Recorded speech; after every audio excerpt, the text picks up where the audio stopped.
உழவர் அட்டை வேணாங்க, எனக்கு நலவாரியத்தில் பதிவு கொடுக்கணும், நீங்கள் ஓகே பண்ணிவிடுங்க அப்படின்னா நம்ப மாட்டுறாரு, அதை பதிய மாட்டுறாரு.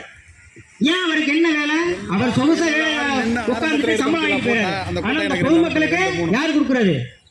அவர் வாழ்வாதாரத்தை யார் பாதுகாக்கிறது?